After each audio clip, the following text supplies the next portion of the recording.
Mga boss, sa araw na to ay magbabaklas tayo ng isang gate bulb.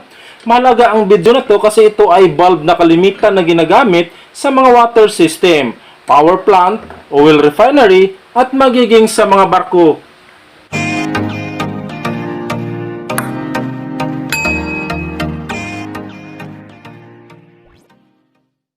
So, review ko lang ang name ng parts at function ng gate bulb. So, ginagamit ang gate bulb para sa pag-pull shut off or fully close ng daanan ng fluid at full flow or fully open para naman makadaan ang fluid. So, pwede din ito sa selected high pressure and high temperature na application.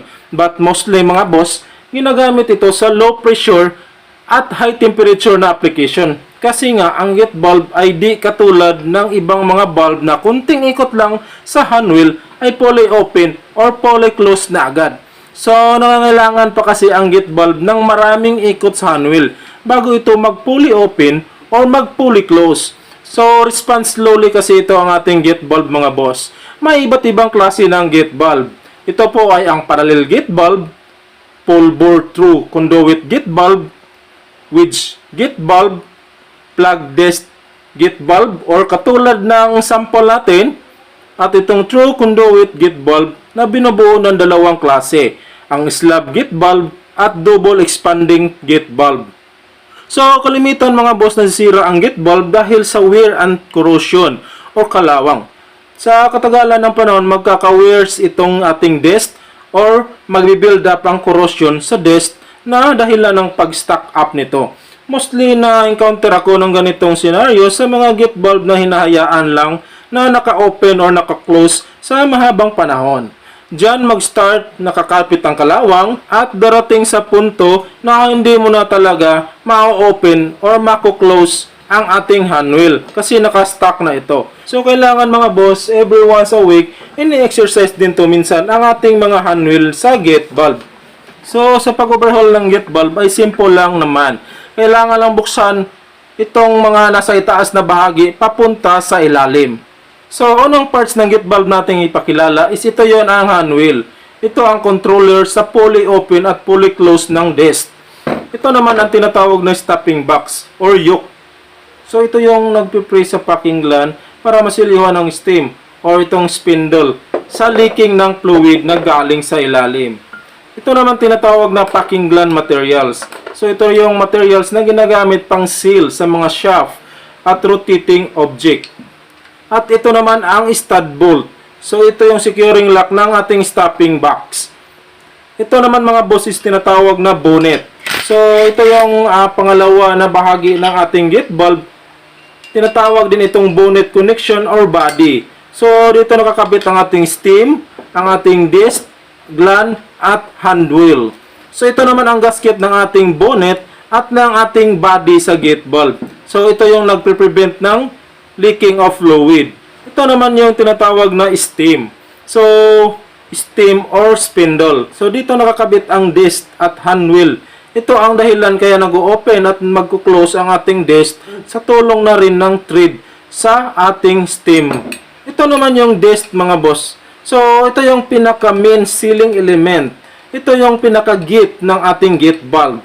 Ito lang naman ang nagsasarado at nagbubukas ng ating gate bulb. So, parang itong pintuan mga boss ng ating mga tahanan. So, kung ito ay nakasara mga boss, ito ay naka-fully down or fully closed. Pag ito naman ay nakabuka, ito naman ay fully up or fully open.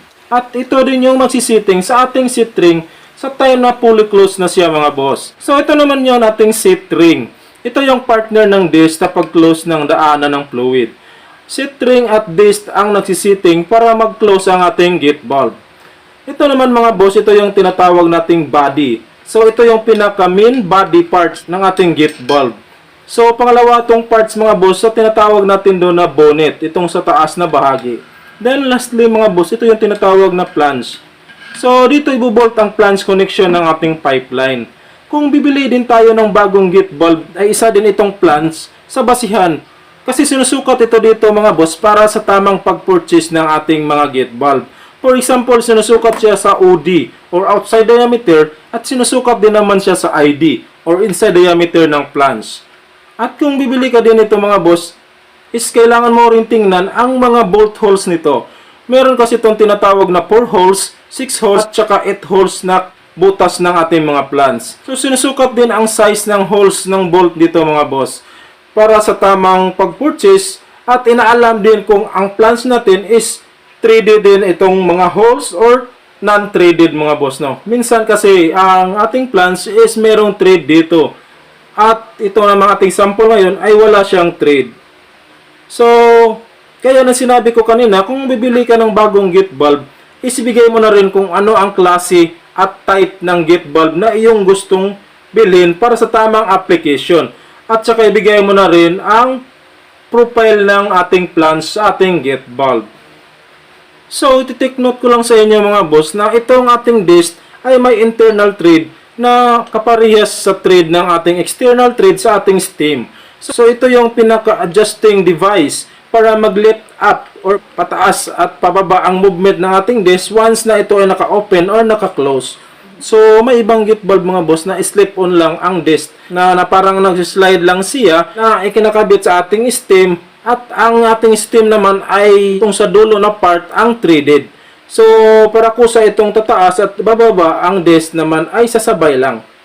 So, sa pagbalik ng parts ng ating gate bulb na binaklas mga boss, is kung ano yung pinakahuli mong tinanggal, ayun na rin ang pinakauna mong ikakabit sa pagbalik.